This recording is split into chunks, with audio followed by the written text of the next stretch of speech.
had. It was like an NCAA tournament game right there. I've never been 7 games away and felt like the NCAA tournament just started, you know. But anyway, about the game, incredible win. I know we could say whatever. Hey, we could have shot it better, finished better, all that. But our fight was there. I told our players that was more than anything about who they are as people, because we were down by 10. You're kind of looking up. There are enough possessions in this game to win this thing. And our guys really, you know, a lot of times in that spot you'll see some players afraid to stick their neck out because their head may get chopped off, right? Because they don't want to be the guy to cost yourself the game. And I think our guys all knew the implications of that game. You know, I think they all knew that. We needed to win that game or put ourselves in a tough situation. And you saw some guys out there playing to win the game. You didn't see anybody playing not to lose the game. And that's what it took. I thought Ole Miss played great, really, really good. Obviously, Dia was amazing, and Storr was great. They made some tough shots in the game. And obviously, we didn't shoot our highest percentage from 3, but kept hanging around in the game. And I think we'll remember this game as one of the key wins in our season. How trying to think of the right description, or just how appropriate was it that last 9-0 run to win got started with Ruben finally hitting a 3. He's been struggling, and then you guys like Clements and Rashawn that's done it for you all year. Yeah. Yeah. I mean, I mentioned this, and this is one thing we all got to remember. Because people ask about Ruben, you hadn't shot it well. You got to remember, guys, a season is a long season. It's a long season. And if I told y'all that Ruben, we have a guy on our team that's going to shoot 41.5% from 3, would be one of the top 3-point shooters in the country, what would we say? We wouldn't say, well, he missed some of the last couple of games. What if we said before SEC play we'd have 9 wins with we got here 5 games to play? What would we say? We'd say, oh, really? You know, we got 5 games to play? Is that right? 8 wins with 5. 8 with 5, sorry. 8 wins with 5 to play. This guy always got to do that to me. 8 wins with 5 to play, sorry. But what would we say? We'd say we got a great opportunity in front of us. You know what I'm saying? And so all those guys through the course of the season have played great basketball. Sean and Ruben, we're going to ride with them. What did you see from your defense there down the stretch where you guys were finally able to string some stops together? Well, you know, it was interesting because with about 13 minutes, we're like, guys, everybody needs to calm down in here. When we came out the half, we weren't supposed to be trapping. We were supposed to be picking up, guarding hard, and we missed some shots. And we had a couple just guys kind of go rogue a little bit and trap and gave up a couple points there. We weren't even supposed to be right there. Then we turned it back up, and one of those Rashawn trapped in the corner. That was a call. That was on me. But we had to tell our guys there's plenty of time left in this game. And I think that in some of these games, we try to hit that home run play. We'll be down by 6 with 4 minutes left, and we feel we got to go steal it right there. And so we saw a lot more discipline on defense to say, hey, man, listen, just play solid in these spots, okay? We're going to deny them up there. We may get a turnover, and we did. We got a couple up there that were key turnovers, 10-second calls, but we were solid getting stops. The game was won in that game, though, guys and girls, was offensive rebounding won the game. Our challenge for this game was keep the ball, but you can't out of the paint. We didn't do the best job of that, even though they made some tough ones. Deny really hard on that pressure because we thought it'd take its toll late, hopefully, on them, them having to work. And then if you're not crashing the offensive glass, you're coming out. You're coming out of the game. And we had 16 extra opportunities, which was 12 more than they had. That was a huge deal in the game. We don't win it without that. No bigger offensive rebound than that. I guess that last one was Josh that ran that one down. Was it Josh? Yeah, it was Josh. It was Josh or Zach. Yep, that's right. And that was good. Now we're in a real dilemma there because we had. This is a wild how that game unfolded. We were sitting there late, and just so y'all can see the coach's mind. See, I'm gonna put you in my crazy mind here. So we're sitting there when we're getting these stops, and we have timeouts.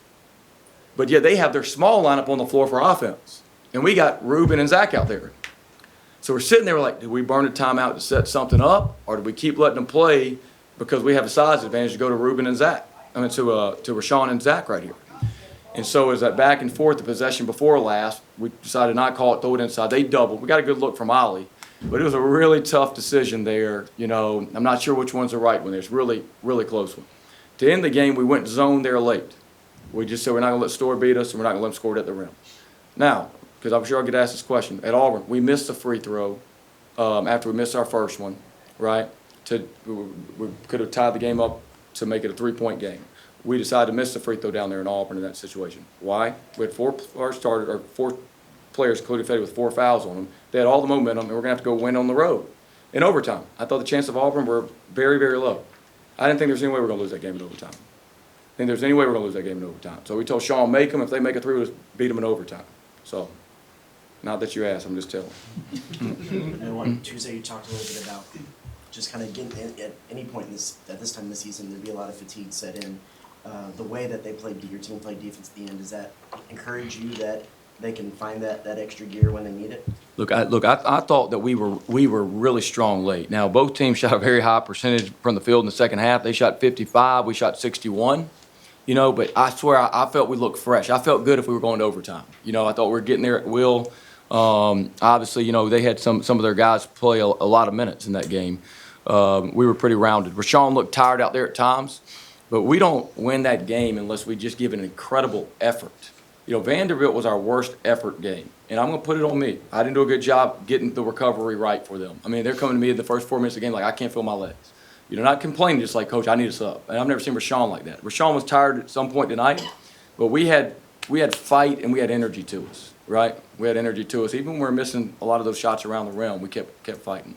And, first half, not a great shooting percentage from 3. Was it a concerted effort to kind of try to get it into the paint in the second half, or was that just when it was open? Because a lot of points for layups. Well, they were switching a lot, so we had to exploit that when they switched by going inside with it on their switches. Ole Miss, what they do, they take away the rim. They're like us. They're not the tallest team. We know that. So they try to really take away the rim, make you make threes. Usually I'm happy with that. We didn't shoot it as well as we normally do tonight. We didn't finish as well as we do. But they do a good job taking away the rim. We had to exploit their switches by you can exploit them 2 ways, which is clear out, give space at the top so the guards can create, and we had a couple possessions like that, or throw it to the mismatch down low. And our guys took what was there, and I thought that's where Zach and Rashawn had some good buckets, and we had some good offensive rebounds because we were big on the rebound. You guys were down by as much as 13, and it seemed like y'all couldn't get it to within 6 until like 5 or 6 minutes left for the longest time. Did you ever kind of lose confidence, and what do you think maybe flipped ultimately kind of in that stretch? We could not score coming out it's some parts coming out the half when we cut into it. Like we kind of cut into it and we'd miss a bunny. You know what I'm saying? And you get in this weird game where you're trying to figure out the score and what's called for on defense. How aggressive do we get on defense? Do we need to change the game on defense? How comfortable are they? We couldn't take them out of their comfort zone. Either way. Like if we pressed them, they were getting some layups.